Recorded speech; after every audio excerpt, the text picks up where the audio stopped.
Hey everyone, I'd like to talk a little bit about martial arts shoes and boxing shoes. So a lot of martial arts are barefoot, but sometimes you need a little extra protection, you want a little more comfort or warmth, whatever the case may be. So we have a brand called Discipline, and this is just one example, but I'd like to describe some of the characteristics of a shoe like this, how it can benefit you, and some things to be careful of.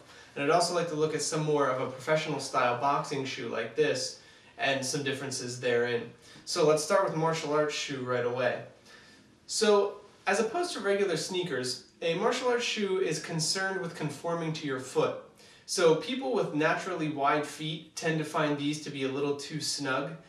Sometimes they enjoy the extra support, they actually didn't realize that they should have it. But sometimes it's a little too snug. People with what would be considered regular or typical feet enjoy the way that it curves around. So the inside is a very soft felt-like material, and it curves down into the sole. Now the sole itself, of course, is a key component.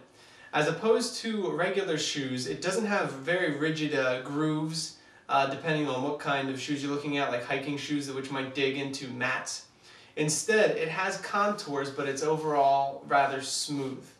Now, it's not completely hard rubber, because that would be a little too slick, so there's a little grip and traction to it.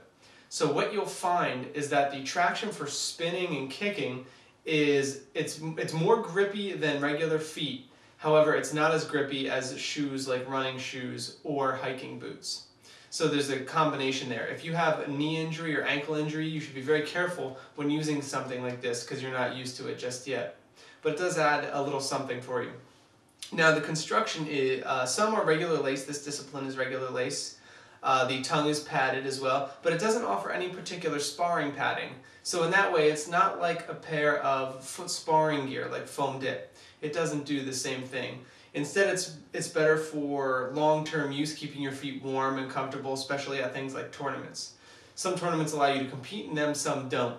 But just keep in mind, it's not the same protection as a sparring foot gear.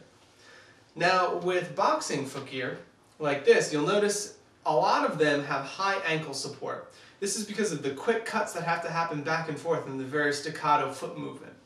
Also, one thing about foot gear, boxing foot gear, is that there's ventilation along the sides. So their idea is to keep the air flowing in and out. Now you'll notice that there's also regular lacing that comes up all the way through, and they're also not as concerned about kicking. So there's no real lace protection here because they're not too worried about that.